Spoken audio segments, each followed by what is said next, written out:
Welcome to the IronCEO Rapid Fire interview. In quick rapid fire style, I'm going to ask my guests 5 questions and try to get 5 one-minute responses.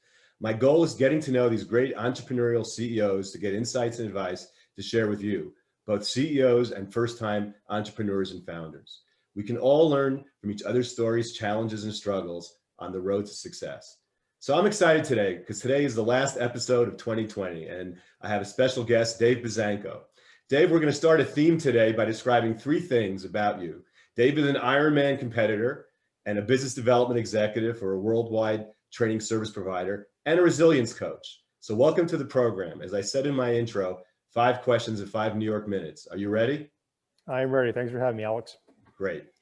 So first, I'd like to understand what makes founders tick. So I know, you have a great story. I love your transformation. But tell me about how you became and why you became a resilience coach. I think the reason why I became a resilience coach is because I realized that in my own journey to find happiness, happiness is really boring to be happy and healthy alone. I want to have the friends to play with as I get older. So my job is to be of service to anybody who is around me that will listen. If I can leave them breadcrumbs as to how to live a healthier and happier life than they're currently living now, if I can inspire them to want for more, to believe more is possible, then I've done my job. And you don't necessarily have to get paid for that. Again, I've got some really great friends, and I want to, I want to live with them and enjoy and explore and have a great life well into my 90s and never be bound by a wheelchair. So that's kind of where I come from. So you're, I guess you phrased this to me once in our discussions that you're a solopreneur. And I know in addition to coaching, you've had other businesses and started other businesses as a solopreneur. So tell me, how is a solopreneur the same or different from an entrepreneur?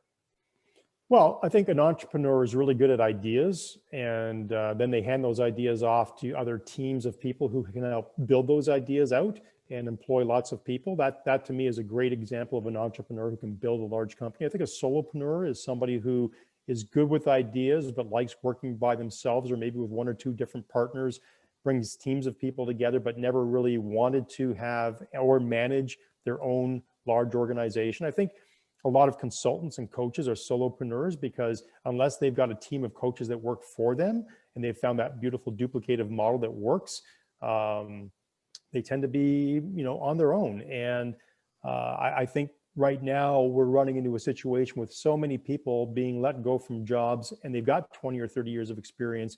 They're going to become consultant, which is a solopreneur. And there's a lot more to it than just being really good at what you do. There's the whole suite of business skills that come behind it, from the sales and marketing, collections, all those fun things that advertising, marketing, that you it's not just your job. It's creating a pipeline. And then it's making sure you get paid after you do your job. And you wear all of those hats. So that's the difference between a solopreneur and an entrepreneur. An entrepreneur may have great ideas, but they surround themselves with teams of people who can help build those ideas into something wonderful.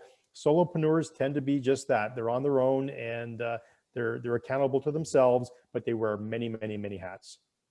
I saw a cartoon. It was like a Dilbert cartoon the other day, and it asked the question of business people on how they get work-life balance in a 30-hour day, right? Ha ha ha.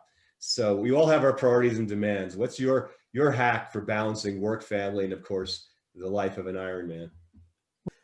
I talk to people all the time who I say, I'm seeing you're emailing me at 3 in the morning. I see you're emailing me at 11 o'clock at night. I see you're, like, when do you sleep? And they're like, oh no, career company. I'm like, you can't help anybody if you're dead. like that's, when I give a talk, you can argue till you're blue in the face what the best type of exercise is, what the right kind of diet is, what the best way to develop relationships is, or to be mentally tough or mentally strong. Let's start with this. If your heart stops beating, Alex, you are dead.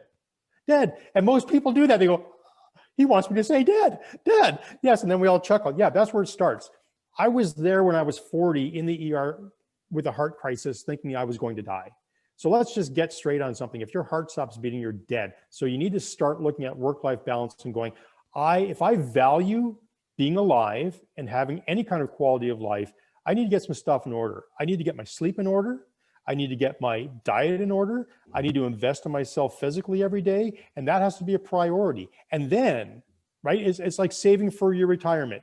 If you don't create a forced savings account, you're not going to have any money to save for your retirement when you get older, right? So what the best way to do personally to have work-life balance is go, I've got a forced savings account for my work-life balance. That means I've got 3 non-negotiable things that I'm going to do every day. I'm going to eat well every day, and that means prep work. That means prep work on the weekend to get it ready to go. I'm going to exercise every day. If that means getting up a half hour or an hour earlier than I normally would, even if I have a long commute, well, you know how adults sleep in? They go to bed early. So that's how we get through our morning training sessions before we start work at 9 a.m. or whatever time you've got to commute into the office. And then, the other part of it is always committing to learning to learn something new every day. That's one of the hardest things for me to do, but I try to make a point of recognizing one thing that I can learn new every day so that I feel like I'm growing and not being stagnated. That to me is having healthy work-life balance. What is the most important trait an entrepreneur has, right? So I know you preach resilience. So how does one teach or gain the quality of resilience? What I've learned about resilience is that it's really easy to get burned out. They don't teach you in business school what to do when things go sideways. They never teach you about that. They only teach you about success strategies. And what I've learned is that life isn't fair, business isn't fair, people aren't nice, people can sabotage you when you least expect it. And that's exactly what happened to me. And then when you become all consuming and try to right that ship, if you're not paying attention to the 3 things that matter most to you in your life, that are important to your long-term health and happiness, it's like a tripod. Resilience is like a tripod. It's got a physical leg, it's got a mental leg, and it's got a personal growth leg. I tend to think that when it comes to resilience as an entrepreneur, you cannot be successful or call yourself successful if you don't have those legs in balance. So final question, Dave, back to the theme of 3s. So I'm working on a mindset CEO model. And I think we can all agree that all successful and driven people, whether they're CEOs or Ironmen or what have you, have to set goals and establish, meaningful, challenging goals.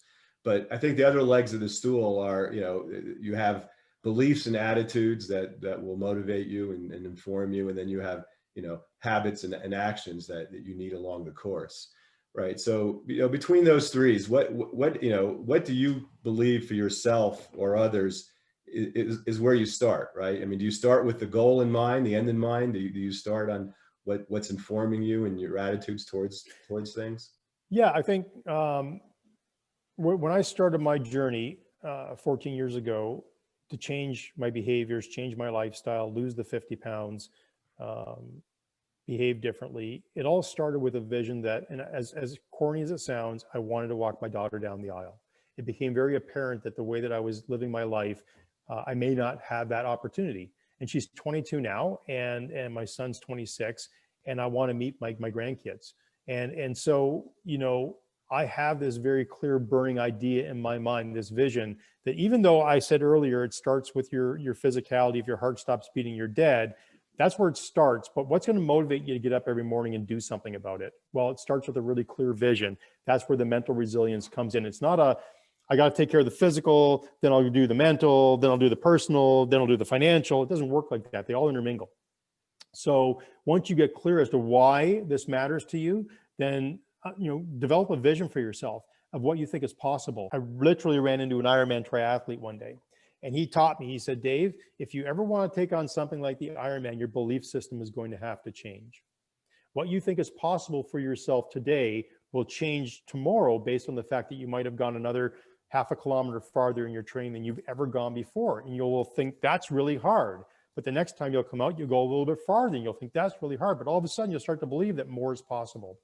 And so I think you really have to start with that vision of where you want to be, and then find a process that's going to help you get there. And then find that identity, look for the social proof that you're either moving forward or you're not, and make the necessary changes. Dave, I want to thank you so much for your time, and happy holidays and happy new year. Happy holidays, Alex. Thank you for having me on your program.